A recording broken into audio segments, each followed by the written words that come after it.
ইমামে আযম আবু হানিফা বলছেন, হুজুর তাহলে নারীদের জন্য নামাজ কি? নাপাক অবস্থায়, মাসিক অবস্থায় নারীদের জন্য নামাজ কি? বলে নামাজ মাপ। আর রোজা, ইমাম বাকির বলছেন, আমার নানা জাব বলেছেন নামাজ মাপ, কিন্তু রোজার কাজা আছে। রোজা মাপ নেই, রোজার কাজা করতে হবে নারীদেরকে। আপনাদের এলাকার নারীরা কি করে? রোজা কাজা করে তো?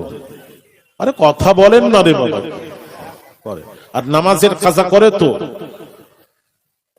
ও আচ্ছা আচ্ছা।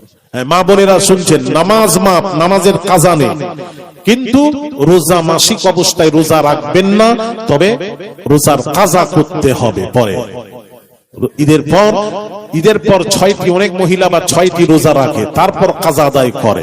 মা বোনেদের উদ্দেশ্যে বলছি, আগে আপনার নফল আগে নয়, আগে কাজাটা আগে আদায় করতে হবে। যদি না করে মৃত্যু হয়, আপনি গুনাহগার হয়ে মরবেন।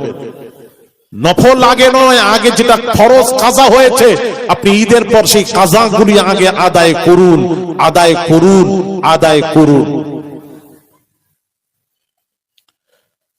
ভাইয়ের আমার, বাবাজিরা, নু'মান বিন সাবিত আবু হানিফা হুজুর বলছেন, ইমাম বাকিরকে বলছেন, হুজুর আমি যদি কিয়াস করে মাসআলা বলতাম, অনুমান করে, তাহলে এটাই বলতাম, যদি রোজার কাজা হতে পারে, রোজার চেয়ে নামাজ শ্রেষ্ঠ, তাহলে নামাজের কাজা হবে না কেন? রোজার চেয়ে তো নামাজ শ্রেষ্ঠ। রোজার যদি কাজা হয়, তাহলে নামাজেরও কাজা হওয়া দরকার। কিন্তু আমি তা তো ফতোয়া দিইনি, আমি নবীজির হাদিস দেখেছি। নবীজি আয়েশাকে ডেকে বলছেন, আয়েশা, আয়েশা, নাপাক অবস্থায় নামাজ মাপ, কিন্তু রোজার কাজা আছে। নবীর হাদিস যখন পেয়েছি, সেখানে আবার কিয়াস কিসের? এই কথা শোনার সাথে সাথেই আমি যতক্ষণ রাসূলের হাদিস পেতে থাকবো, ইমামে আযম আবু হানিফা, বাবাজি, ইমামে আযম আবু হানিফা বলছেন, আমি যতক্ষণ আপনার নানার হাদিস পেতে থাকবো, হাদিসের উপরই আমল করতে থাকবো। যঈফ হাদিসও পেলে আমল করব, কিয়াস এখানে করব না, করব না, করব না। এই কথা শুনে ইমাম বাকির, যাইনুল আবদিনের কলিজার টুকরা ইমাম বাকির লাফ মেরে উঠে নু'মান বিন সাবিতকে জড়িয়ে ধরে কপালে মুখে চুমা খেয়ে খাচ্ছেন আর বলছেন, আমাকে ভুল মানুষ বুঝিয়েছে। তোমার মতো মানুষ যদি 10 জন হয়ে যায়, তাহলে আমার নানার হাদিস অদল বদল করতে পারে না। চিৎকার দিয়ে বলুন সুবহান। হায় হায় হায় হায়। এই নু'মান বিন সাবিত আবু হানিফাকে চিনলে না? এ মৌলভী সাহেব, এ মৌলভী সাহেব, বেয়াদব কোথাকারে। এখানে কি হাদিস পড়ে বুঝবে? বেকার আমাকে ঝামেলা করেন না, আমাকে ঘাটাবেন না। হাদিস নাকি এরা বুঝবে ইমাম ছাড়া? ভাইয়ের আমার, বাবাজিরা, ইমামরা হলেন ফাকিহ। ফাকিহ আলাদা, মুহাদ্দিস আলাদা। যারা মুহাদ্দিস তারা ফাকিহ নন, আর যারা ফাকিহ তাদেরকে মুহাদ্দিস হতেই হবে। মুহাদ্দিসকে টপকে ফাকিহ হতে হবে। আর পৃথিবীতে সমস্যার সমাধান যারা দিয়েছেন, এরা মুহাদ্দিসের কাজ নয়, পৃথিবীর মুহাদ্দিসের কাজ নয়। পৃথিবীতে জটিল সমস্যার সমাধান যদি কেউ দিয়েছেন, তারা হলেন ফাকিহগণ, ফাকিহগণ, ফাকিহগণ। ফিকহুন মানে অগাধ জ্ঞানের ভান্ডার যারা, তাদেরকে ফাকিহ বলা হয়, ফাকিহ বলা হয়। আপনারা জানেন, এগুলি বুঝেন না তো খালি হই হই করছেন। মানুষ আজ বুঝে না, বুঝলে আবার কখনো নু'মান বিন সাবিত আবু হানিফাকে গালাগালি করে, বলে আমি মানবো না, মাযহাব মানবো না। কত বড় মৌলবি হয়েছে মিয়া, মাযহাব মানবেন না। বড় বড় ইমামরা, বড় বড় মুহাদ্দিসরা মাযহাব মেনে গেছেন, মাযহাবের ইমাম মেনে গেছেন।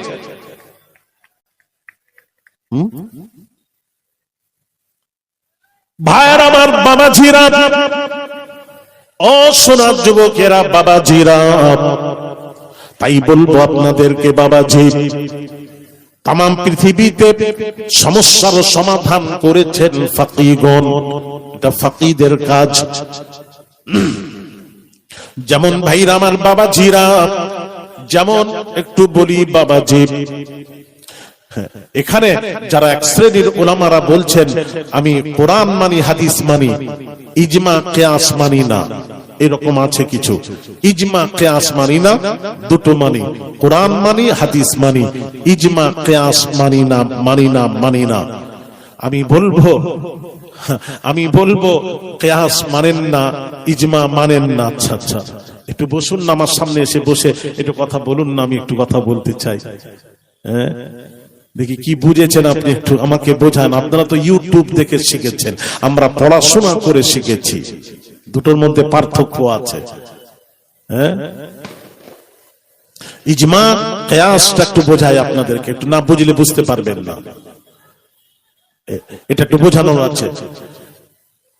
মাইক, রাসূলের সময় মাইক ছিল না, অনেক পরে এসেছে। এই তো 80 বছর 60-70 বছর হবে, 70 বছর মাইক এসেছে। আগে তো মাইক ছিল না। যখন মাইক চালু হলো, ভালো করে বুঝবেন, আগে হারাম শরীফে, হারামে কাবাতে নামাজ হতো মুখে। ইমাম সাহেব নামাজ পড়াতেন, ইমাম পেছনে মুক্তাদি থাকতো, মুকাব্বির থাকতেন। ইমাম সাহেব আল্লাহু আকবার, ইমামের শুনে পিছনে মুকাব্বির যিনি, তিনি আল্লাহু আকবার, এইভাবে হতো নামাজ। তখন লোক সংখ্যা, জনগণ সংখ্যা কম ছিল। তখন পানি জাহাজে হজে যাওয়া হতো, হজে পানি জাহাজে মানুষ কম যেত, মানুষের সংখ্যা কম ছিল। আর এখন তো ভারতবর্ষের 10 থেকে 12টি শহর থেকে আপনার ফ্লাইট যাচ্ছে কোথায়, হজ পাকে। হজের সংখ্যা বেড়েছে, প্রতি বছর যারা যাচ্ছেন, হুদুদে হারাম কিভাবে বাড়ছে, প্রশস্ত হচ্ছে, আপনারা তো দেখছেন। প্রতি বছর যে 2 বছর ছাড়া যাচ্ছে চেঞ্জ। তো এখন মাইকে যখন নামাজ পড়ানোর ব্যাপারে যখন মাইক চালু হলো, এক শ্রেণীর ওলামারা বললেন মাইকে নামাজ, বড় জামাতে নামাজ পড়ানো যাবে, জায়েজ আছে। এক শ্রেণীর ওলামারা বললেন না, চলবে না, মাইকে বিদআত, কুল্লু বিদআতিন দালালাহ ওয়া কুল্লু দালালাতিন ফিন্নার। প্রত্যেক বিদআত গুমরাহি, প্রত্যেক গুমরাহি জাহান্নামী। বিদআত কোনটা? যেটা নবী করেননি, নবী বলেননি, ওটা হলো বিদআত। আর প্রত্যেক বিদআত গুমরাহি, প্রত্যেক গুমরাহি জাহান্নামী। এক শ্রেণীর ওলামারা বললেন মাইক চলবে না, চলবে না, চলবে না, মুখে হবে। ঠিক আছে, মুখে হচ্ছে। যারা চলবে না বলছেন, প্রতি বছর হাজির সংখ্যা বাড়ছে, বাড়ছে, বাড়ছে, বাড়ছে, বাড়ছে, বাড়ছে, বাড়তে বাড়তে যখন খুব বেড়ে গেল, তখন মুখেই হচ্ছে, মাইক ওনারা নেবেন না। তো বিদআত, নবী করেননি, ওটা বিদআত। এবার যখন লোক সংখ্যা বাড়ছে, হাজি সংখ্যা বাড়ছে, এবার হারামের বাহিরে নামাজ হচ্ছে, তখন না, ইমাম সাহেব আল্লাহু আকবার, মুখে তো মাইক নেই। এবার ইমামের শুনে পেছনে, 2 কাতার পেছনে একজন মুকাব্বির দাঁড়িয়ে আছেন, উনি বলছেন, ইমামের শোনার পর বলছেন আল্লাহু আকবার। তার পেছনে 2 কাতার পেছনে যিনি আছেন, তিনি বলছেন আল্লাহু আকবার। তার পেছনে আল্লাহু আকবার, তার পেছনে আল্লাহু আকবার, তার পেছনে আল্লাহু আকবার। হারামের বাহিরে গেছে যিনি, তিনি বলছেন আল্লাহু আকবার। তখন ইমাম রুকুতে। বুঝবেন, খুব ঠান্ডা মাথায় বসে ওয়াজ বুঝুন। আর এখন তো কুবুরি, সেই কুবুরি মানে সেই আপনার নিসফালা পার হয়ে ব্রিজ যে আছে, দেখবেন ব্রিজ, যারা গেছেন তারা জানবেন, ওই ব্রিজের কাছে, ব্রিজ পার হয়ে জামাত হয়। এখন জামাত, হারামের জামাতটা হয়। তাহলে এখন যদি হারামের কাবার মুখে যদি হতো, কাবার ইমাম সাহেব আল্লাহু আকবার বলতেন, সবাই যদি শুনে শুনে শুনে শুনে সেই 3 কিলোমিটার পর্যন্ত যখন শুনে আল্লাহু আকবার বলবে, ইমাম তখন সালাম ফিরিয়ে নামাজ সমাপ্ত। কথা বলেন না, একটু মাথাটা না।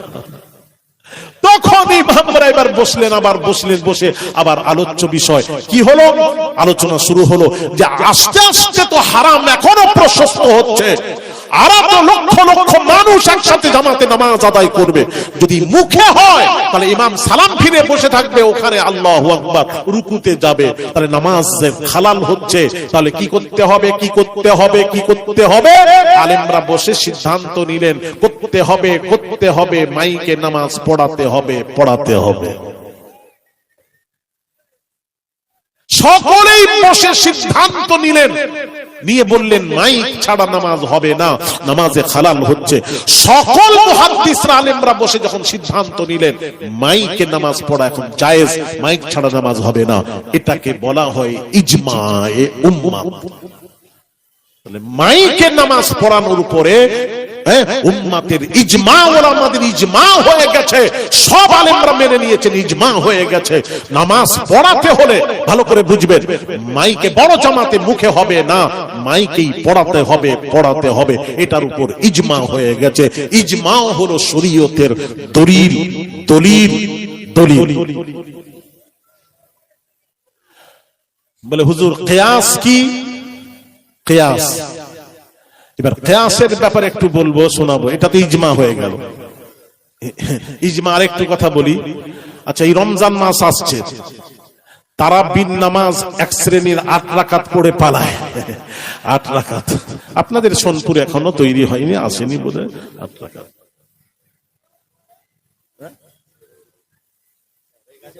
ও হয়ে গেছে। ও 8 রাকাতের লোক আছে, 8 রাকাত পড়ে পালায়। এরা 20 রাকাত পড়েন, 20 রাকাতের কাইল নয়। আর আপনারা ক রাকাত তারাবি পড়েন? এতদিন পড়ে আসছেন ক রাকাত? 20 রাকাত। আমাদেরকে আবার 8 রাকাত পড়ে নামাজ ছোট হয়ে যাচ্ছে আস্তে আস্তে। এখন নামাজ ছোট হয়ে যাচ্ছে, সব দিকে ছোট হচ্ছে, নিয়ত ছোট হয়ে যাচ্ছে।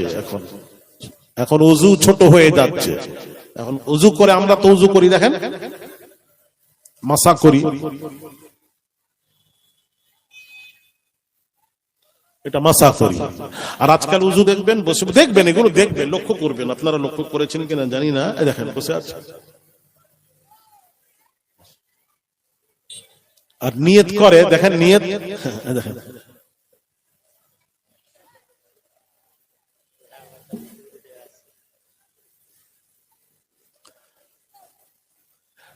দেখেছেন, দেখেননি তো? এই ছেড়ে বলছে ছোট হয়ে যাচ্ছে। আল্লাহ হেফাজত করেন, আল্লাহ হেফাজত করেন, আল্লাহ হেফাজত করেন। নামাজকেও সংক্ষিপ্ত করে দিচ্ছে, আল্লাহ হেফাজত করেন। আসুন ভাইয়েরা আমার, বাবাজিরা, এর একটা একটা বলতে গেলে অনেক সময় লাগবে। আমি এখন তারাবির বিষয়ে একটু আলোচনা করি। তারাবির নামাজের ব্যাপারে কি বলা হয়েছে, হাদিস শরীফে কি আছে? 8 রাকাত। নবী কি আসলে 8 রাকাত পড়তেন? প্রশ্ন, এই প্রশ্নটা একটু হাদিস থেকে আমরা একটু জেনে নিই, পরিষ্কার হয়ে যায়। আর ওই ভাইদেরকে একটু বলে দেবেন, আহলে হাদিস ভাইরা যদি থাকেন, ভালো করে কান খাড়া করে শুনবেন। হ্যাঁ, 8 রাকাত কোথায় পেলেন? ভাইরা আমার, বাবাজিরা, হাদিস শরীফ যেটা, সেটা আপনাদের সামনে তুলে ধরছি। বুখারী শরীফের হাদিস। আম্মা জান আয়েশা সিদ্দিকা রাদিয়াল্লাহু তাআলা আনহাকে প্রশ্ন করা হলো, আম্মা জান, আল্লাহর নবী রমজান মাসের রাত্রিতে নবীজির নামাজ কেমন ছিল, কিয়ামুল লাইল কেমন ছিল? ঠিক এই প্রশ্নকারী প্রশ্ন করেছেন যে তাহাজ্জুদের নামাজ কত পড়তেন, তারাবি কত পড়তেন? এই প্রশ্ন ছিল না। প্রশ্নকারী প্রশ্ন করলেন, আম্মা জান, আপনার চেয়ে বেশি কেউ জানবে না, পৃথিবীর কেউ জানবে না, সবচেয়ে বেশি আপনি জানবেন নবীর সম্পর্কে। আপনি বলুন, নবীজি রমজান মাসের রাত্রিতে কেমন, নবীজির নামাজ কেমন ছিল? কোন আম্মা জান আয়েশা? লাখো লাখো হাদিসের হাফেজা ছিলেন আম্মা জান আয়েশা সিদ্দিকা রাদিয়াল্লাহু তাআলা আনহা। নারীদের মধ্যে সবচেয়ে বেশি হাদিস রিওয়ায়াত করেছেন আম্মা জান আয়েশা সিদ্দিকা রাদিয়াল্লাহু তাআলা আনহা। লাখো লাখো হাদিসের হাফেজা ছিলেন। আম্মা জান আয়েশা উত্তর দিচ্ছেন, উত্তরটা শুনেন, বুখারীর হাদিস। মা কানা রাসূলুল্লাহি সাল্লাল্লাহু আলাইহি ওয়াসাল্লাম ইয়াজিদু ফি রমাদান ওয়ালা ফি গায়রিহি আলা 11 রাকাআতিন, রাওয়াহুল বুখারী। বুখারী শরীফের হাদিস। আম্মা জান আয়েশা সিদ্দিকা রাদিয়াল্লাহু তাআলা আনহা এত জ্ঞানী, উনি বুঝতে পেরেছেন প্রশ্নকারী আমাকে কি জানতে চাচ্ছে প্রশ্ন করে। যদিও উল্লেখ নেই, প্রশ্নকারী উল্লেখ করেননি রমজান মাসের নবী ক রাকাত তারাবি পড়তেন, তারাবির উল্লেখ ছিল না, তাহাজ্জুদের উল্লেখ ছিল না। তারপরও আম্মা জান বুঝতে পেরেছেন? এত বড় আল্লাহু আকবার কবীরা, এত জ্ঞানী আম্মা জান বুঝতে পেরে উত্তর দিচ্ছেন, মা কানা রাসূলুল্লাহি সাল্লাল্লাহু আলাইহি ওয়াসাল্লাম ইয়াজিদু ফি রমাদান ওয়ালা ফি গায়রিহি আলা 11 রাকাআতিন। নবীজি রমজান মাস এবং রমজান ছাড়াও নবীজি 8 আর 3 মোট 11 রাকাত নামাজ আদায় করতেন। এটা বুখারীর হাদিস। এখন এই হাদিসটিকে এরা নিয়ে বলল এটা 8 রাকাত তারাবি, 3 রাকাত বেতের। বেতের কোথায় গন্ডগোল হয়েছে দেখুন। ইমাম বুখারী হাদিসটাকে এনেছেন কোথায় জানেন? ইমাম বুখারী হাদিসটাকে এনেছেন তাহাজ্জুদের তারাবির অধ্যায় নিয়ে এসেছেন ইমাম বুখারী হাদিসটি। তারাবির অধ্যায় নিয়ে এসেছেন। আর এই মৌলবীরা তারাবির অধ্যায় যেই দেখেছে, আমরা সূচিপত্র যখন দেখি, হ্যাঁ কি দেখি, এখন সৌ সাজদার ব্যাপারে আমি মাসলা জানবো, তাহলে আমরা কি করি? সূচিপত্র খুলি, সাহু সাজদা যেখানে সেখানটা খুলি। কথা বলছেন না কেন? সাহু সাজদার ব্যাপারে খুলতে গেলে সাহু সাজদা যেখানে সেখানে গিয়ে আমরা খোঁজ করলে পাওয়া যাবে। হ্যাঁ, তো সূচিপত্র দেখতে হবে। কবরের প্রশ্ন জানতে হলে কবরের কাছে যেতে হবে, কবর জিয়ারতের বাবাজি প্রসঙ্গে যেতে হবে, ওখানে যেতে হবে, অধ্যায় যেতে হবে, ওখানে গিয়ে কবর জিয়ারত সম্পর্কে আপনাকে জানতে হবে। তো ইমাম বুখারী এই হাদিসটি কোথায় এনেছেন? তারাবির অধ্যায় এনেছেন। আর ইমাম বুখারী আর মুসলিমের মধ্যে একটা কি আছে কি জানেন? ইমাম বুখারী যেখানে মন গেছে, যেটা হওয়া দরকার ছিল না, এটা তার ইচ্ছা। যেমন আমি আপনাকে বোঝাই, কবরের প্রশ্নের ব্যাপারে ইমাম বুখারীতে কবরের প্রশ্ন হবে। কবরের কটা প্রশ্ন হবে? জোরে বলুন, আরে কথা বলেন না। 3টা। আপনাদের এখানে আশেপাশে হাদিস পড়ানো হয়, সেখানে মৌলবীদেরকে গিয়ে আমাকে জেনে আমাকে ফোন করবেন বা আমার কাছে আসবেন। বুখারী শরীফে 3টি প্রশ্নের কথা কোথায় উল্লেখ আছে আমাকে নিয়ে এসে দেখাবেন। কোথাও নেই, কোথাও নেই। আপনি সারা জীবন সময় দিলাম, কিয়ামত পর্যন্ত সময় দিলাম, পাবেন না, পাবেন না, নেই তো পাবেন কোথায়? এর উপর আবার ওয়াজ আছে, ওদিকে আর যাব না। তো ইমাম বুখারীতে কি এনেছেন? কবরের প্রশ্নের ব্যাপারে যে উল্লেখ করেছেন, কিন্তু কটা প্রশ্ন হবে? ইমাম বুখারী বলেছেন কবরের প্রশ্ন হবে একটা।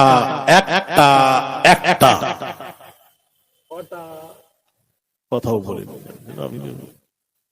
একটা। 3টা প্রশ্নের কথা ইমাম বুখারীতে উল্লেখই করেননি। যারা বুখারী পড়াচ্ছেন জিজ্ঞেস করে আমাকে জানাবে। আর কোন মৌলবী যদি থাকেন একটু ভালো করে শুনেন। আচ্ছা, এটা কোথায় উল্লেখ করেছেন? একটা কেন করলেন, 3টা করেননি কেন? এর আবার অনেক ব্যাখ্যা আছে, ওদিকে যাচ্ছি না আজকে ব্যাখ্যায়। প্রসঙ্গ নয়, ওইদিকে যাচ্ছি না ব্যাখ্যায়। একটা প্রশ্নের কথা উল্লেখ করেছেন ইমাম বুখারী। আর 3টি যে প্রশ্ন আপনারা বলেছেন আছে হাদিস শরীফে, নেই নয়, তবে আমি কি বোঝাচ্ছি বুখারীতে নেই। আবার সকালে উঠে আবার ভুল ব্যাখ্যা করবেন না। আলী আসগর হুজুর মেদিনীপুরে এসে বলছেন একটা প্রশ্নের কথা হাদিস শরীফে এসেছে, 3টা প্রশ্নের উল্লেখই নেই।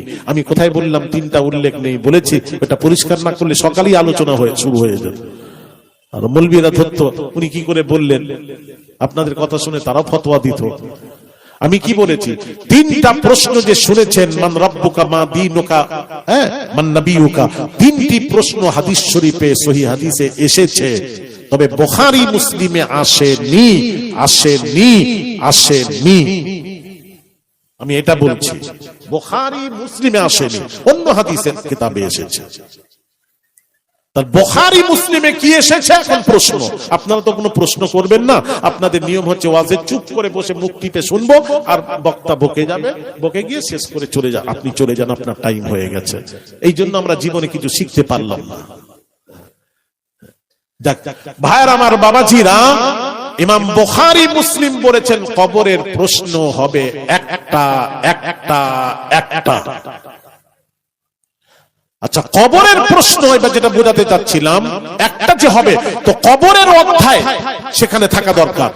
এখানে কোথায় লিখেছেন? কিতাবুল ওযুতে কবরের প্রশ্ন কিতাবুল ওযুতে তুলে দিয়েছে। আরে ওযুতে তো ওযুর ব্যাপারে মাসলা থাকবে, এখানে কবরের প্রশ্ন আসবে কেন?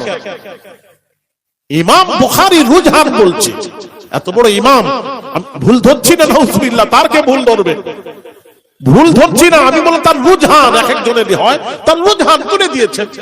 কিতাবুল ইতিসাম বিল কিতাব ওয়া সুন্নাহর মধ্যে হাদিসটি তুলে দিয়েছেন, কবরের প্রশ্নের ব্যাপারে হাদিসটা তুলে দিয়েছেন।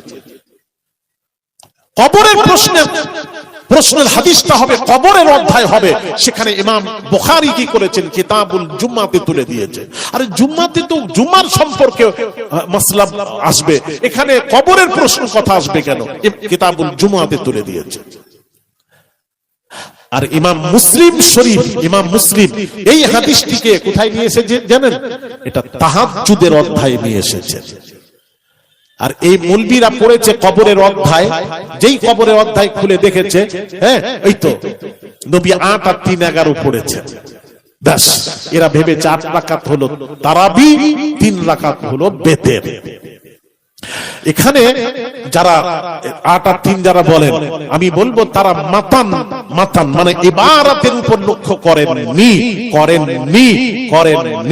এখানে ইবারাত কি আছে একটু মনোযোগ দিয়ে ভালো করে শুনবেন, পড়াশোনা করবেন, অনেক বাকি আছে বাবা, এত সোজানো ইসলাম। ভাইয়ের আমার, বাবাজিরা, দয়ার নবী রাহমাতুল লিল আলামিনের বাবাজি তারাবির নামাজ কত পড়েছেন? আম্মা জান আয়েশা বলছেন, মা কানা রাসূলুল্লাহি তারাবি নয়, নবী রমজান মাসের রাত্রিতে নবীজির নামাজ কেমন ছিল? মা কানা রাসূলুল্লাহি সাল্লাল্লাহু আলাইহি ওয়াসাল্লাম ইয়াজিদু ফি রমাদান ওয়ালা ফি গায়রিহি আলা 11 রাকাআতিন। নবীজি বলছেন, আম্মা জান আয়েশা বলছেন, নবীজি রমজান মাসে ৮ ৩ পড়তেন, 11 ওয়ালা ফি গায়রিহি। ও মৌলভী সাহেব, বুখারীর ইবারাতটা খুলে দেখুন, মাতান দেখুন, পড়ুন, ওয়ালা ফি গায়রিহি, খালি রমজান মাস নয়। আম্মা জান আয়েশা বলছেন নবী রমজান মাসে ৮ ৩ পড়তেন এবং রমজান ছাড়াও, ওয়ালা ফি গায়রিহি, রমজান ছাড়াও ৮ ৩ 11 রাকাত রমজানেও পড়তেন, রমজান ছাড়াও ৮ আর ৩ মোট 11 রাকাত নামাজ আদায় করতেন। আচ্ছা, এবার উনারা ধরে নিয়েছে এটা হলো তারাবি। আচ্ছা, তারাবি যদি হয়, আমার প্রশ্ন, সাথে তো রমজান মাসের সম্পর্ক, রমজান হয়ে গেল তারাবিও শেষ, অন্য মাসে তারাবি হয় না। তাহলে আম্মা জান এখানে কি বললেন? ওয়ালা ফি গায়রিহি, রমজান মাস এবং রমজান ছাড়াও ৮ ৩ ১১ পড়তেন। তাহলে স্পষ্ট হাদিস দ্বারা বোঝা গেল এটা তারাবি নয়। তারাবি হলে রমজান ছাড়া তারাবি হয় না, এটা তারাবি নয়, এটা হলো তাহাজ্জুদ। ৮ রাকাত তাহাজ্জুদ, ৩ রাকাত বেতের। আরে মৌলবীরা নিয়ে নিয়েছে তারাবি ৮ ৩ ১১ তারাবি।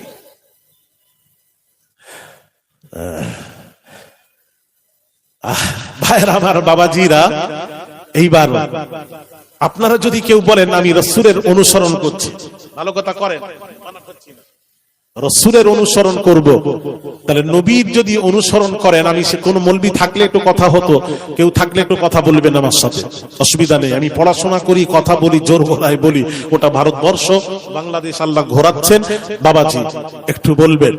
আপনি যদি বলেন রাসূলের অনুসরণ করব, রাসূল যা করেছেন তাই করব, তাহলে রাসূল রমজান মাসে তারাবির নামাজ পড়েছেন কদিন? আমার প্রশ্ন থাকলো, প্রশ্নের উত্তরটা আমি নিজে দিয়ে দিই। আমার নবী ৩ দিন রমজান মাসে বা জামাত তারাবি পড়েছেন, ৩ দিন। পুরো রমজান মাসে বা জামাত তারাবি কোন মৌলবী দেখিয়ে দেয়, আল্লাহর কসম আওলাদে রাসূল বলছি, রেকর্ডিং করো বাবা, আমি ফালতু কথা বলি না, খুব মেপে কথা বলি। আমি আপনার গোলামি করব, আপনার দরে নাম লেখাবো, আর যদি দেখাতে না পারেন ফুরফুরার পীর মুজাদ্দিদুজ জামানের মতপথকে মেনে নিয়ে চলাফেরা করতে হবে। দুটোর একটা করুন। দেখান নবীজি কদিন পড়েছেন প্রশ্ন।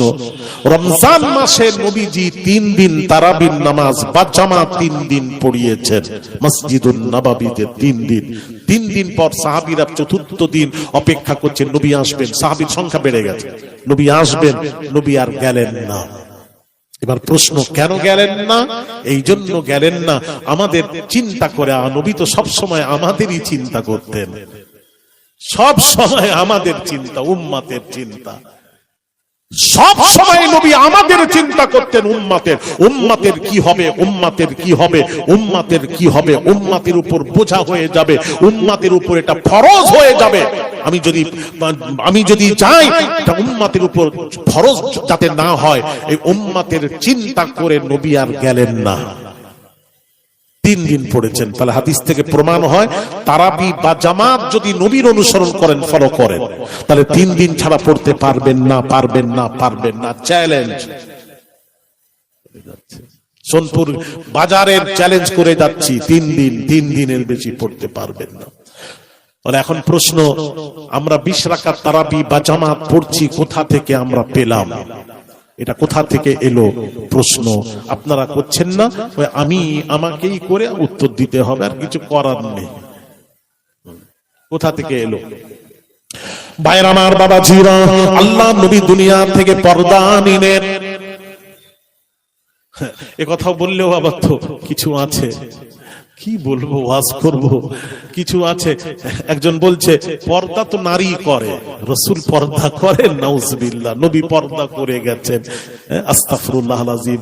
ইউটিউব খুলে দেখুন, বক্তা বলছে যারা নবীকে ভাবেন জীবিত নবী, মৃত্যুর পর নবীকে জীবিত বলা যাবে না, যাবে না, যাবে না। মৃত্যুর পর উনি হলেন মৃত নবী, জীবিত বলা যাবে না। মৃতকে জীবিত যারা বলবেন, সেই নবীকে আমরা তালাক দিলাম, তালাক দিলাম। জোরে বলুন। দেখছেন কথাবার্তা, দেখছেন? সেই নবীকে, মানে আমরা নবীকে, আপনাদের আকীদা কি জেনে নি সোনপুর, নবী মৃত না জীবিত? সবাই বলেন না, কথা বলছেন না। জীবিত তো, হ্যাঁ, আচ্ছা। ওনারা বলছেন না মৃত্যু হয়ে গেছে, আবার জীবিত কেন বলবেন? তাহলে মৃত্যু, ওই নবীকে যারা মৃত্যু হয়ে গেছে, যারা জীবিত বলে, ওই নবীকে আমরা তালাক দিলাম, ওটা আমাদের নয়, আমাদের নবী মরে গেছেন। জোরে বলুন। বলুন এবার। আচ্ছা, এই কথার উপরই আলোচনা করি। এটা আকীদার ব্যাপার বাবা। হাত যদি নাভির নিচে কেউ বাঁধে, উপরে বাঁধে, অসুবিধা নেই, এটা আকীদা নয়। নবীজি হাত নাভির এখানেও বেঁধেছেন, উপরেও বেঁধেছেন, নাভির নিচেও বেঁধেছেন। এখানে এটা নিয়ে লড়াই করবেন না, আমার নবী করেছেন। নাভির নিচে পুরুষদের জন্য, নাভির উপরে নারীদের জন্য। ভাইয়ের আমার, বাবাজিরা, এটা আকীদা নয়। এখান থেকে মাসা করেন, ঠিক আছে, আমি মেনে নিলাম, ফরজ আদায় হলো, ফরজ আদায় হলো, কিন্তু আপনার সুন্নাত ছেড়ে গেল। পুরো মাসা করলে কি হয়? নবীর সুন্নাত আদায় হয়ে যায়, ফরজও আদায় হয়ে যায়। আর আপনি কি করলেন? এইরকম করলেন, ব্যাস, হবে, ফরজ আদায় হবে। এটাও আকীদা নয়, এটাও আকীদা নয়। আকীদা হলো মূল জিনিস, হলো আকীদা, বিশ্বাস। আকীদা হলো মূল জিনিস। নবীকে যদি কেউ বলে মরে গেছেন, মৃত নবী, মৃত্যু নবী মরে গেছেন, মাটির সাথে মিশে গেছেন, খতম হয়ে গেছেন, এটা হলো আকীদার ব্যাপার। এই মৃত নবী যারা ওনার ইন্তেকাল করার পর নবীকে যারা যদি বলে মৃত নবী, শেষ হয়ে গেছেন, খতম হয়ে গেছেন, এটা আকীদার ব্যাপার। এই আকীদা যদি কেউ পোষণ করে, তার ঈমান থাকবে না, থাকবে না, থাকবে না। ঈমানের ব্যাপার, ঈমান থাকবে না। আমি একটু বোঝাই। এবার আসুন, নবীজি কে মৃত যারা বলছেন, প্রসঙ্গ একটু বলি। মৃত নবী বলছেন, নবী খতম হয়ে গেছেন, শেষ হয়ে গেছেন, হ্যাঁ, সব আসছি, আমি একটু বলবো। আচ্ছা ভাইয়ের আমার, বাবাজিরা, জুম্মা চলে গেল, গতকাল জুম্মা হলো না? আর কথা বলেন। নবীজি কি বলছেন এই ব্যাপারে? নবী বলছেন ফাকসিরু আলাইয়া মিনাস সালাতি ফি, আল্লাহ নবী বলেন, ওরে উম্মতেরা জুমার দিন আমি রাসূলুল্লাহ সাল্লাল্লাহু আলাইহি ওয়াসাল্লামের উপর তোমরা বেশি বেশি দুরূদ ও সালাম পাঠ করবে।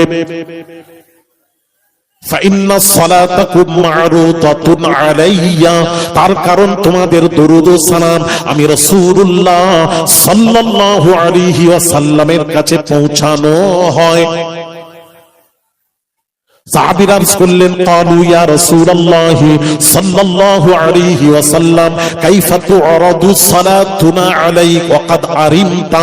সাহাবীরা আরজ করলেন, ইয়া রাসূলুল্লাহ ইয়া হাবিবাল্লাহ হুজুর, ইয়া রাসূলুল্লাহ ইয়া হাবিবাল্লাহ হুজুর, যতদিন দুনিয়ায় বেঁচে থাকবেন উম্মতের দরুদ ও সালাম আপনার কাছে পৌঁছানো হবে।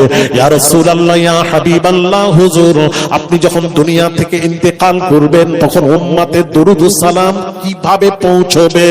প্রশ্ন। দয়া নবীর পাক জবানের পাক কথা শুনুন, উত্তরটা শুনুন। বাবাজি নবীজি বলছেন, নবী উত্তর দিচ্ছেন, ক্বালা ইন্নাল্লাহা তাআলা হারামা আলাল আরদি আন তাকুলা আজসাদাল আম্বিয়া ফানাবিয়ুল্লাহি হাইয়ুন ইউরযাক।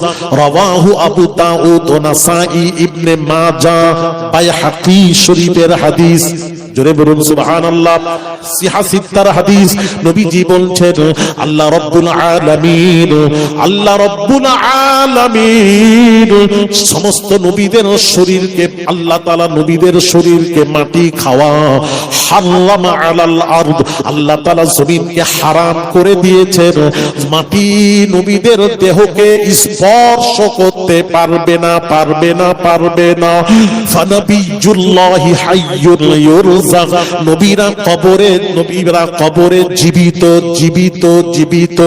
ইউরযাক কেমন জীবিত? খাওয়া দাওয়া করেন।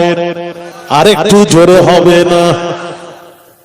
নবী নিজে বলছেন, সিয়াসিত্তার হাদিস থেকে প্রমাণ করালাম, নবী নিজে বলছেন নবীদের শরীরকে মাটি খাওয়া আল্লাহ হারাম করে দিয়েছেন।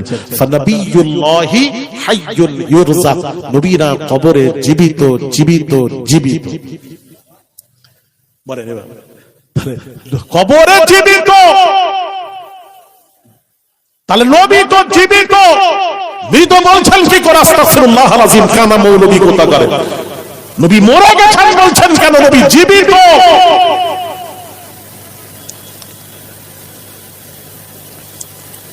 ভাইরা আমার, বাবাজিরা, সহিহ হাদিস থেকে প্রমাণিত নবীরা কবরে জীবিত। ও নবীকে কবরে জীবিত মানছেন না? হ্যাঁ, আবার কে বলছেন নবী মরে গেছেন, মৃত্যুর পর আবার দুনিয়ায় আর আসতে পারেন না, পারেন না, পারেন না। নবী মরে গেছেন, তো মরে গেছেন যখন আমাকে উত্তর দেবেন দুনিয়ায় আর আসতে পারবে না, আল্লামে বারজাখের সাথে তার সম্পর্ক, দুনিয়ায় আর আসতে পারবে না, এক শ্রেণী বলে বেড়াচ্ছেন। তাহলে তার কাছে আমার একটু প্রশ্ন আছে, উত্তরটা আপনারা জেনে আমাদের কাছে কোথাও আশেপাশে এলে নিয়ে আসবেন। প্রশ্ন হলো, তাহলে নবী মরে গেছেন, মাটির সাথে মিশে গেছেন, সে আর দুনিয়া আসতে পারে না। তাহলে আমার প্রশ্ন হলো, নবীজি যখন মেরাজে আল্লাহ নিয়েছিলেন, নবীকে নিয়ে গেছিলেন, সেই সময় মসজিদুল আকসাতে নামাজ হয়েছিল। মসজিদুল হারাম থেকে রওনা দিয়ে মসজিদুল আকসাতে গেছিলেন, মসজিদুল আকসাতে নামাজ হয়েছিল। ইমামতি করেছিলেন আমাদের নবী। আর মুক্তাদি কারা ছিলেন একটু বলবেন? যাদের জানা আছে একটু বলেন না। মুক্তাদি হয়ে যারা নবীর পেছনে নামাজ পড়েছিল তারা কারা ছিল? কারা? মাশাআল্লাহ, সব জানেন তো? সমস্ত পয়গম্বরেরা, নবীরা, পূর্বের নবীরা সব ছিলেন পেছনে। তাহলে তো আমার প্রশ্ন হলো, নবীরা তো কবে ইন্তেকাল করে গেছেন, তারা আবার মসজিদুল আকসাতে, ফিলিস্তিনের মসজিদুল আকসা জেরুজালেমে, ওখানে কি করে এলেন মৃত্যুর পর? আবার ওখানে আবার ইসলাম মুক্তাদি হয়ে নামাজ পড়াচ্ছেন। তাদের আত্মা আসে না, তারা সশরীরে এসেছে। অস্বীকার করো, বাপের বেটা মৌলবী আমার সামনে সামনে অস্বীকার করো। ফাজলামো শুরু করেছে। আমার হাজারো কথা আছে, আমার সাথে লাগবেন না, বলে দিচ্ছি। হ্যাঁ, শহীদদেরকে জীবিত মনে করে। শহীদদেরকে, শহীদের সম্পর্কে কোরআন কি বলছে? ওয়ালা তাহসাবান্নাল্লাযীনা কুতিলু ফী সাবিলিল্লাহি আমওয়াতা বাল আহইয়াউন ইনদা রাব্বিহিম ইউরযাকুন। কোরআন বলছে যারা আল্লাহর রাস্তায় গিয়ে জীবন দিয়েছে তাদেরকে মৃত বলো না, বলো না, বলো না, বাল আহইয়াউন, বলকে তারা জীবিত, জীবিত, জীবিত। তাহলে শহীদদেরকে যদি জীবিত স্বীকার করে, আর নবীকে মৃত নবী, এমন সাহেব কি পানি খেয়েছো? কি পানি? ওয়াহাবি পানি, ওয়াহাবি ডোজ খেয়ে নিয়েছো নাকি? বেয়াদব কোথাকারে। আপনারা জানেন, হ্যাঁ, এই হাদিস বোধহয় জানেন না বোধহয়। শুনেন, একটু শুনেন, একটু বলে দিই। আল্লাহর নবী, দাঁড়ান, আকাশের নিচে জমিনের উপরে সবচেয়ে শ্রেষ্ঠ নিয়ামত হলো চারটা। চারটা। আকাশের নিচে জমিনের উপরে শ্রেষ্ঠ নিয়ামত হলো চারটা, চারটা, চারটা। কটা? চারটা। কি কি?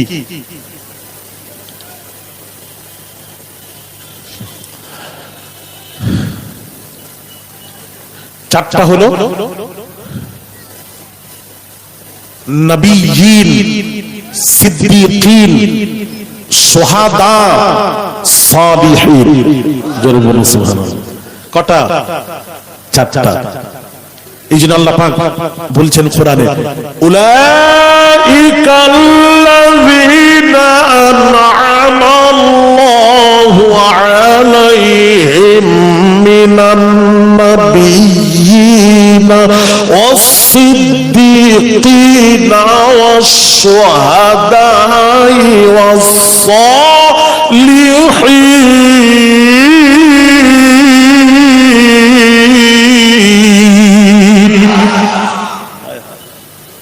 কোরআন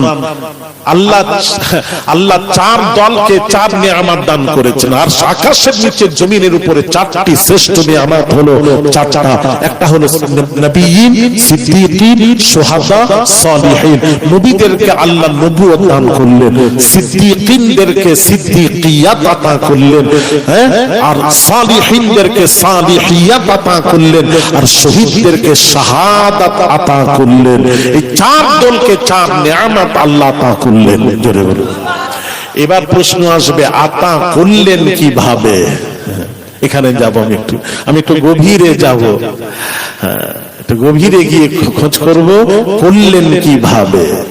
আচ্ছা, আব্দুল সালাম রাস্তা দিয়ে যাচ্ছে, একটা বাচ্চা ছেলে হামাগুড়ি দিয়ে বের হতে গিয়ে একটা সামনে গর্ত খাল ছিল, গড়িয়ে খালে পড়ে গেল। যে আব্দুল সালাম দূর থেকে দেখতে পেয়ে লাফ মেরে গিয়ে ছেলেটাকে তুললো। আর একটু দেরি হলে ছেলেটি মারা যেত। ছেলেটিকে বাঁচালো কে? সত্যি আপনারা না পুরো কথা না বলার জন্য না এই করে বিভ্রান্তি ঘটেছে, এই কারণে। আচ্ছা, আল্লাহ বাঁচালো। আল্লাহ তাহলে সরাসরি হাত দিয়ে তুলেছেন, ওসিলা বললেন নি কেন? পুরোটা বললেন নি কেন? কথাটা হয়েছে, পুরোটা হলো না কেন? আচ্ছা, পুরোটা তো বলতে হবে তো রে বাবা। আপনি বলেন আল্লাহ, খাওয়াচ্ছেন কে? আল্লাহ। রুজি দিচ্ছেন কে? আল্লাহ। কি ঘরে বসে আছে আল্লাহ দিয়ে দিচ্ছেন? পুরো খুলে বলতে হবে। আপনাকে ঘর থেকে বেরোতে হবে, তারপর আল্লাহ রুজি মেপেছেন, যেটা মেপেছেন সেটাই আল্লাহ দেবেন। তবে বের হতে হবে, ঘরে বসে আল্লাহ রুজির মালিক আল্লাহ, আল্লাহ দেবেন এই করে না। এই জন্য মানুষ বুঝতে পারেনি, জানেন, সব কিছু বলে আল্লাহ আল্লাহ। আল্লাহ তো বাঁচালেন, ঠিক আছে, পরিপূর্ণ কথাটা হবে আল্লাহ ওই বান্দাকে ওই জায়গায় পাঠিয়ে ওই বান্দার মাধ্যমে আল্লাহ বাঁচিয়ে নিলেন। কথা বলেন না, এটাই তো কথা, তো এটা পরিপূর্ণ কথা। সবাই জানলো যে আল্লাহ কিভাবে বাঁচালেন। বাঁচালেন আল্লাহ, বাঁচালেন না কিভাবে, ওটাই বলছি। নবী চার দলকে চার নিয়ামত আল্লাহ দিলেন, দিলেন না কিভাবে, এটা প্রশ্ন। নবীজি এবার উত্তরটা শুনুন। নবীজি বলছেন, আল্লাহু ইউতি ইন্নামা আনা কাসিমুন। আল্লাহ প্রদানকারী, আমি রাসূলুল্লাহ সাল্লাল্লাহু আলাইহি ওয়াসাল্লাম হলাম বন্টনকারী। জোরে বলুন। আল্লাহ সবকিছু আমাকে দেন, আর পৃথিবীতে আমি রাসূল থেকেই সবকিছু বন্টন হয়। কোথা থেকে বন্টন হয়? হ্যাঁ, নবীরা নবুয়ত পেয়েছেন আমার নবী থেকে, সিদ্দিকীনরা সিদ্দিকিয়াত পেয়েছেন নবী থেকে।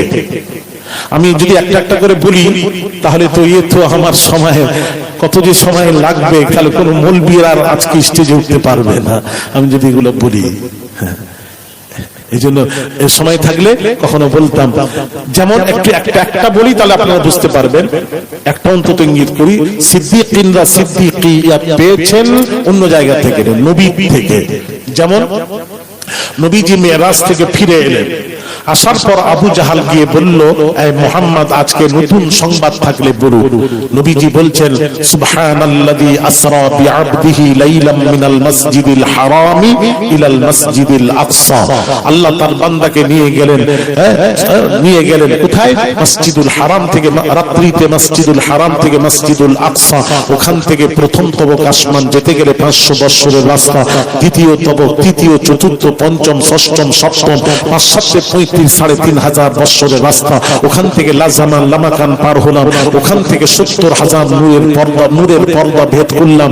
এক পর্দা থেকে আরেক পর্দার রাস্তা হলো 500 বছরের। এইভাবে 70,000 পর্দা ভেদ করে আরশে আজিমে গেলাম। আল্লাহর সাথে সাক্ষাৎ করে এসে দেখছি ওযু করে গেছিলাম, ওযুর পানিটি এখনো গড়াচ্ছে। জি নবী বলেছেন। তখন আবু জাহাল বলল, মুহাম্মদ রে, তুমি যে পাগল, আমার একটু সন্দেহ ছিল, তবে আজকের এই কথা শুনে আমার সন্দেহ দূরীভূত হয়ে গেল। নিঃসন্দেহে তুমি একটা পাগল। জোরে বলুন নাউজুবিল্লাহ। এই পাগলটাই এরকম কথা বলে। আচ্ছা, এটা মানুষের সামনে শোনাতে পারি? নবী বললেন, হ্যাঁ শোনাও। সত্য কথা শোনাবে না? যাও শোনাও। আবু জাহাল ছুটে গেল, দেখলো যে নবীর একদম আপনজনকে আবু বাকারকে গিয়ে সব কথা শোনালেন। তোমার নবীর এই রকম মেরাজ হয়েছে, যেভাবে নবী বলেছেন এইভাবে শুনিয়েছে। শুনাতে আবু বাকার বলছেন, না হতে পারে না, এটা কি করে হয়? কি করে হয়? এত তাড়াতাড়ি এসে দেখছেন আবার পানি, উযু করে গেছেন, উযুর পানিটি গড়াচ্ছে। আবু বকর প্রথমে মানেননি। তখন আবু জাহাল বলল, আবু বকর রে, তুমি ভাবছো এটা আমি বাঁধিয়ে বলছি, এটা আমার কথা নয়, এটা তোমার নবী হুবহু এই কথা বলছেন।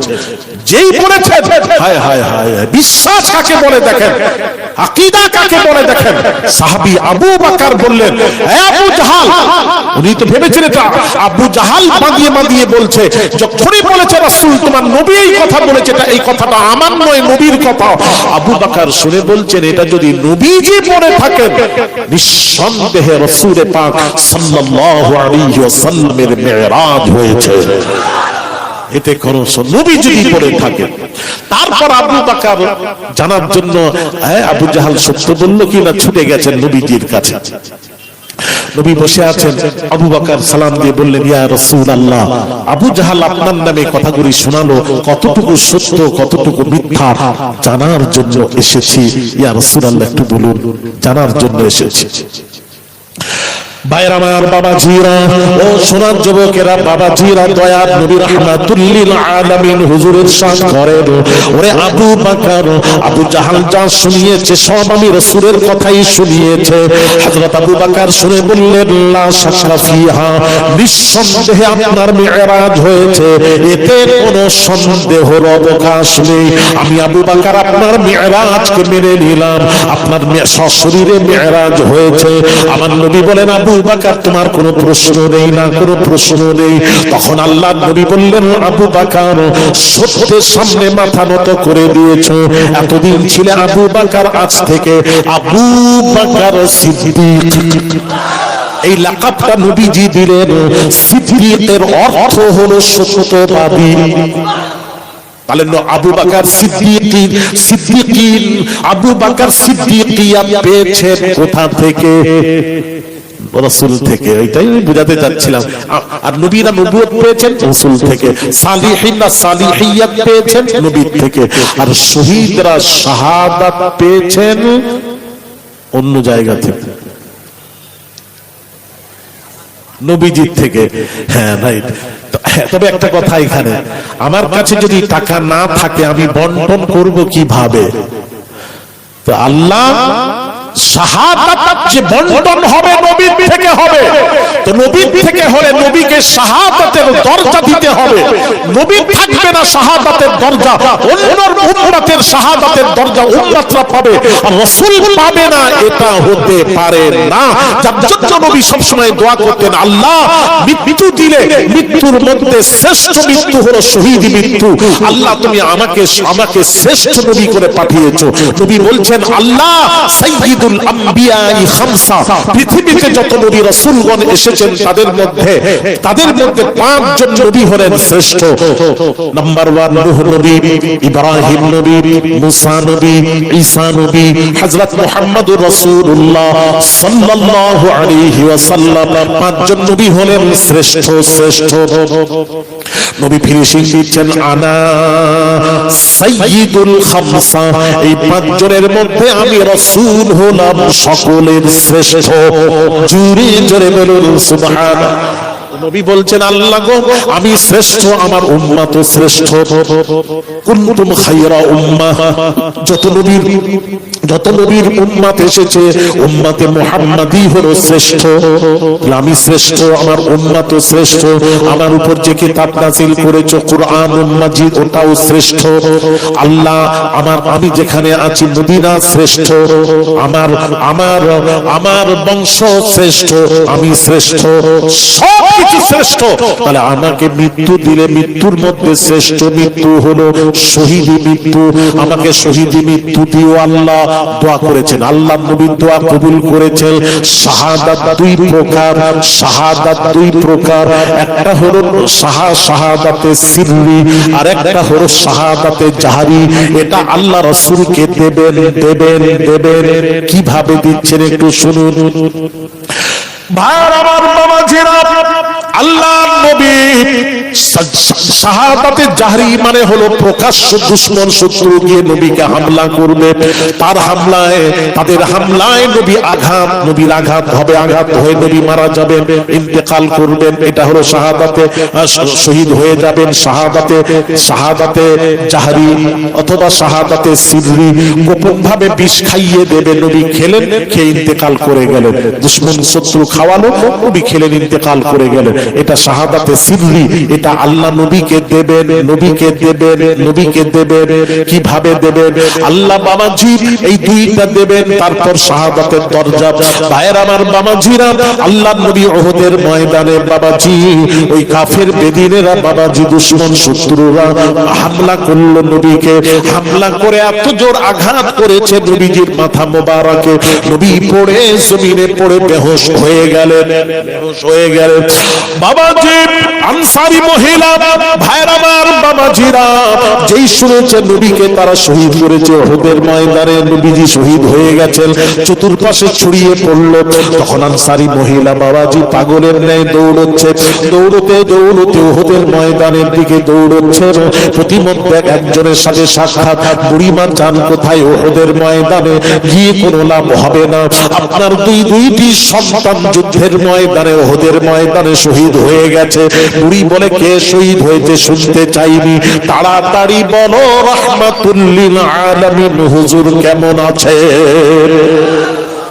আবার দৌড়তে বাবা একজনের সাথে সাক্ষাৎ, বুড়িমা যান কোথায়? যাই উহুদের ময়দানে গিয়ে কোনো লাভ হবে না। আপনার স্বামী যুদ্ধের ময়দানে শহীদ হয়ে গেছে।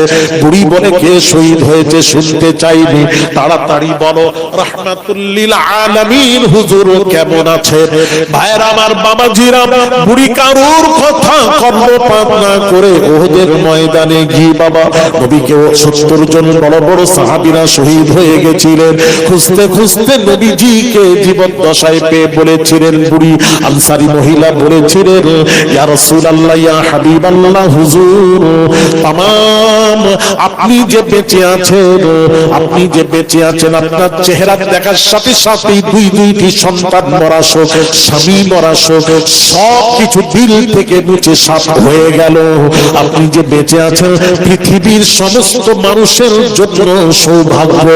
জোরে জোরে বলুন সুবহানাল্লাহ। এটা শাহাদাতের জাহারি। এবার সিদলি দেবে। ওই এক খায়বার এক ইহুদির মহিলা ভুনা গোশতের সাথে বিষ মিশিয়ে দিল। নবীজি ওই বিষ মিশানো গোশতের এক টুকরো খেয়ে নিয়েছে।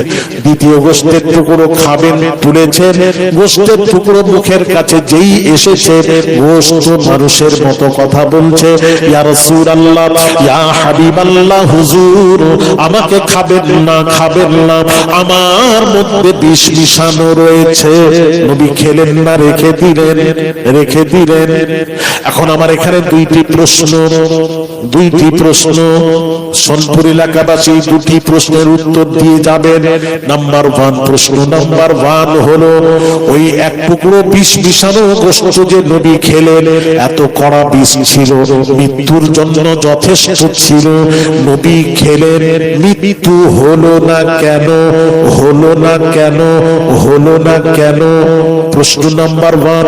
প্রশ্ন নাম্বার 2 হলো, বাবা ওই প্রথম গোশতের টুকরো নবী খেলেন, দ্বিতীয় গোশতের টুকরো খাবেন, গোশতের টুকরো বলছে, ইয়া রাসূলুল্লাহ খাবেন না, আমার মধ্যে বিষ মিশানো রয়েছে। দ্বিতীয় প্রশ্ন হলো, প্রথম গোশত তো বলতে পারতো আমার মধ্যে বিষ মিশানো আছে, খাবেন না, প্রথম গোশত বললো না কেন? এই দুইটি প্রশ্নের উত্তর দয়া করে দেবে।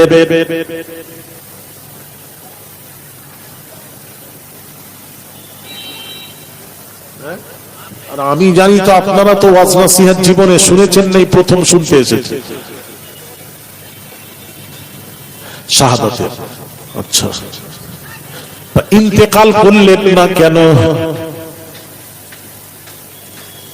ঠিক আছে, ভালো বলেছেন।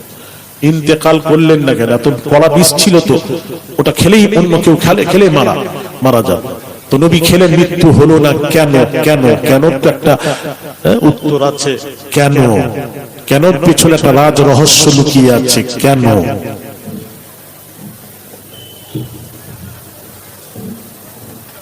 এটা রেখে যাচ্ছি।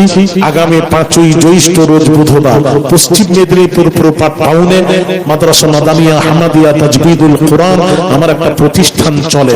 ওই প্রতিষ্ঠানের জলসা তথা মরহুম মুজাহিদ ইসলাম পীরে কামেল শাহ সুফি সৈয়দ আহমদুল্লাহ পীর কিবলা নওয়ারাল্লাহু মারকাদা এবং আম্মা জানে সবরিশানি পশ্চিম মেদিনীপুর প্রপার টাউনে আগামী 5ই জ্যৈষ্ঠ রোজ বুধবার 14,000 আল্লাহর ওলি শুয়ে আছেন, যাবেন জিয়ারত করবেন। যেখানে শুয়ে আছেন হাজী মুস্তাফা মাদানী রাহমাতুল্লাহ আলাইহি, যাবেন বাবা, ওখানে যাবেন, মনে করে দেবেন, ওখানে গিয়ে এর উত্তরটা আপনি জেনে যাবেন। এখান থেকে আলেম ওলামাদের কাছ থেকে জেনে এসে আমার কাছে জেনে নিয়ে আমাকে বলবেন, উত্তরটা দয়া করে দেবেন।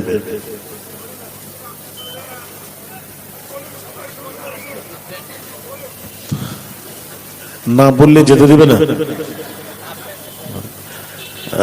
এগুলি বলবি জানে, খালি ফসফস করে থাকলাম, একটু উত্তরটা দেব। সকলেই শুনবেন তো? শুনছেন তো আপনারা? হ্যাঁ, শুনছেন, ভালো লাগছে। উত্তরটা হলো, আল্লাহ তাআলা কোরআন থেকে উত্তর দিচ্ছে, অন্য জায়গায় যাচ্ছি না। আল্লাহ তাআলা নবীর সাথে অনেক কিছু, কয়েকটা জিনিসের ওয়াদা করেছেন। তার মধ্যে একটা ওয়াদা হলো, আল্লাহ বলেন, বিসমিল্লাহির রহমানির রহিম, ওয়াল্লাহু ইয়াসিমুকা মিনান নাস।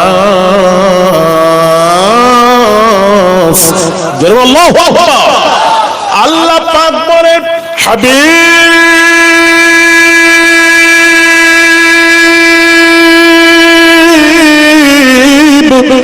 দুশমন শত্রুর হাতে আপনার মৃত্যু আমি আল্লাহ রাখিনি। এই দুশমন বিষ মিশিয়ে খেয়ে যদি আপনার মৃত্যু হয়ে যেত, অন্য কেউ খেলে মৃত্যু হতো, আর আপনি যদি খেয়ে মৃত্যু হয়, আপনি আর অন্যর পার্থক্য আছে। আপনি খেয়ে যদি আপনার মৃত্যু হয়ে যেত, তাহলে ইহুদিনী মহিলা বলতো, আমি নবীকে বিষ খাইয়ে মেরেছি।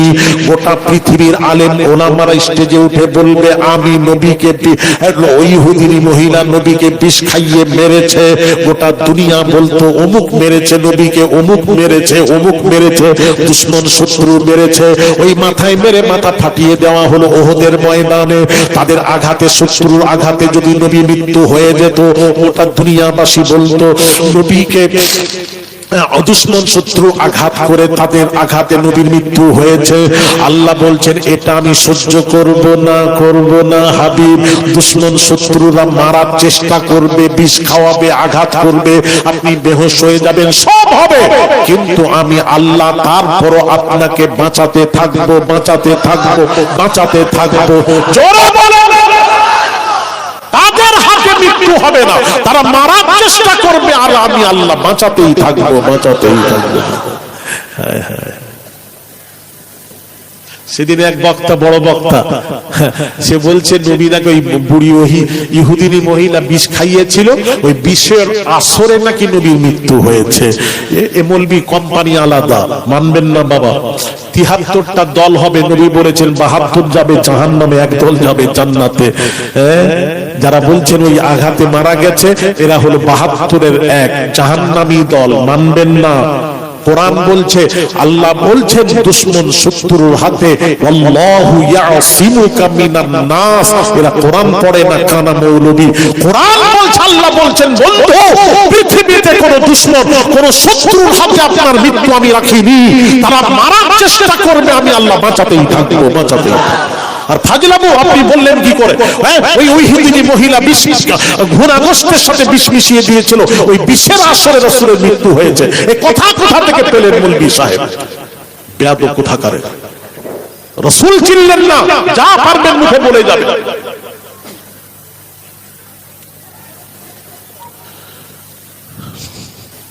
ভাইরা আমার, বাবাজিরা, তাহলে মৃত্যুটা শুধু হলো না, কেন হলো না? দুশমনদের হাতে নবীর মৃত্যু হবে না, আর মৃত্যু না হলে শহীদি মৃত্যু পাবেন কোথা থেকে? এবার আল্লাহ তাআলা রাসূলকে মৃত্যু তো দেবেন না, তাহলে কিভাবে মৃত্যুটা দেবেন? তো নবীকে দিয়ে দেবেন না, তাহলে কিভাবে দেবেন? কোন কৌশলে আল্লাহ নবীকে দিয়ে শাহাদাতের দরজা দিয়েছিলেন, ওটা একটু জানার দরকার আছে। খুব গভীরের কথা বলছি আমি, জীবনে মনে হয় শুনেননি, আজকে রাখছি, পরে খুব গুরুত্বপূর্ণ আলোচনা, এগুলি জানার দরকার আছে তো, কেন জানেননি? এই সোনপুর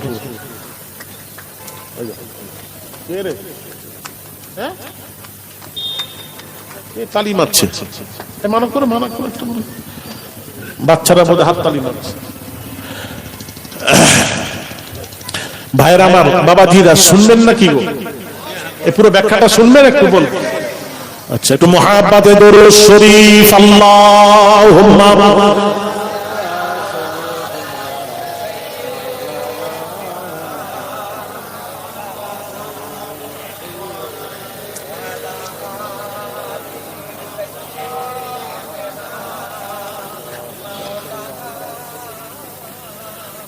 ভাইরা আমার, বাবাজিরা, মনোযোগ, মা বোনেরা মনোযোগ দেন। আল্লাহ নবী কি করলেন এবার শুনুন। ফাতিমার সাথে আলীর বিবাহ দিলেন। নবী বসে আছেন, জিবরিল আমিন এসে বললেন, ইয়া রাসূলুল্লাহ, ফাতিমা আর আলীর বিবাহ চতুর্থ আসমানে আল্লাহর আদেশে পড়ানো হয়ে গেছে, আপনি দুনিয়ায় বিবাহটা পড়িয়ে দিন। একটু জোরে বলবেন না সুবহানাল্লাহ। চতুর্থ আসমান কোথায়?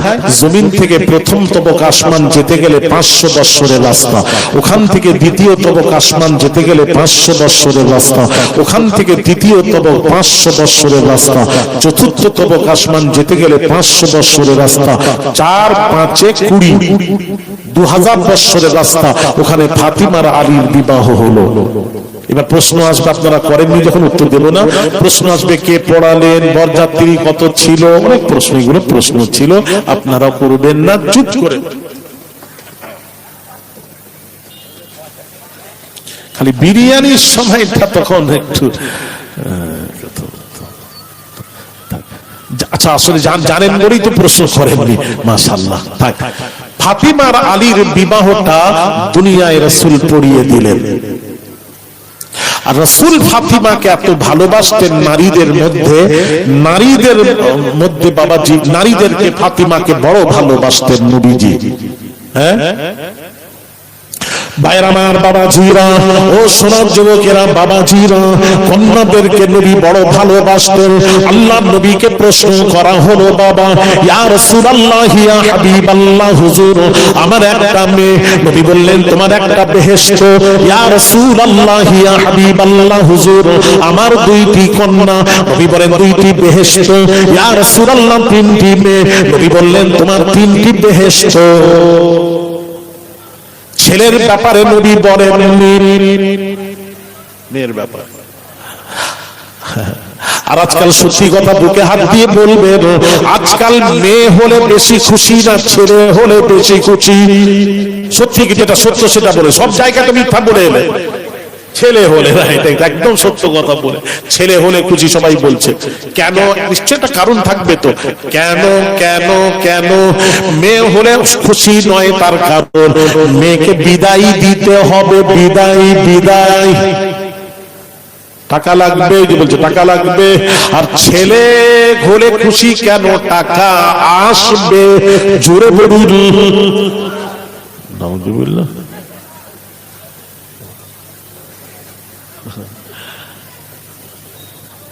ছেলে এলে টাকা আসবে না? আপনাদের এখানে ছেলেদের দাম কত হয়েছে, মূল্য হয়েছে কত? মানে জিজ্ঞেস করছি কত মূল্য হয়েছে? বিয়ে দিলে কত? এরা কত? 1 লাখ 2 লাখ হবে? এরও বেশি? হ্যাঁ, এরও বেশি। মোটামুটি একটা হোন্ডা দিতেই হবে, একটা বাইক তো চাই, না হলে বিয়ে। এখন বাইক তো দিতেই হবে। হাজী সাহেব হজ করে এসেছে, জিজ্ঞেস করছে হাজী সাহেব ছেলের বিয়ে দেবেন? হ্যাঁ ছেলের যাই হোক সবকিছু এগিয়ে গেছে, কি দিতে হবে? হাজী সাহেব বলছেন ওসব বলবেন না, বলবেন না। সুবহানাল্লাহ সুবহানাল্লাহ সুবহানাল্লাহ সুবহানাল্লাহ তাসবিহ পড়ছে, সুবহানাল্লাহ।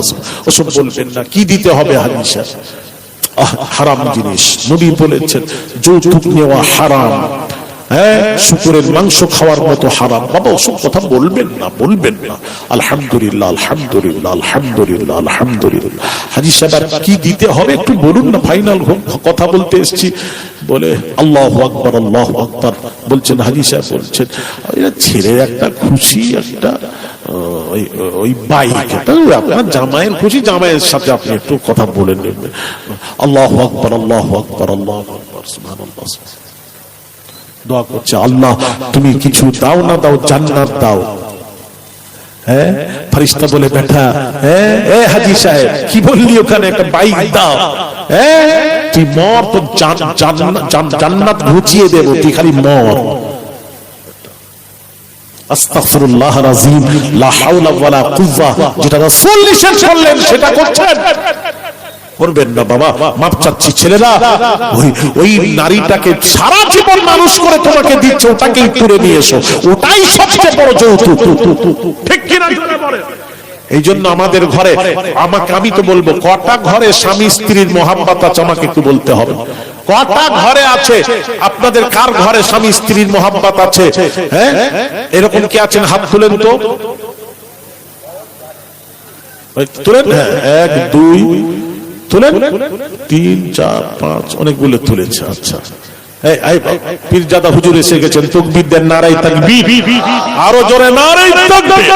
পীরজাদা হুজুর কিবলা, ওয়ালাদে মুজাদ্দিদুজ জামান, ওয়ালাদে মুজাদ্দিদুজ জামান, সিলসিলায়ে হক ফুরফুরা শরীফ।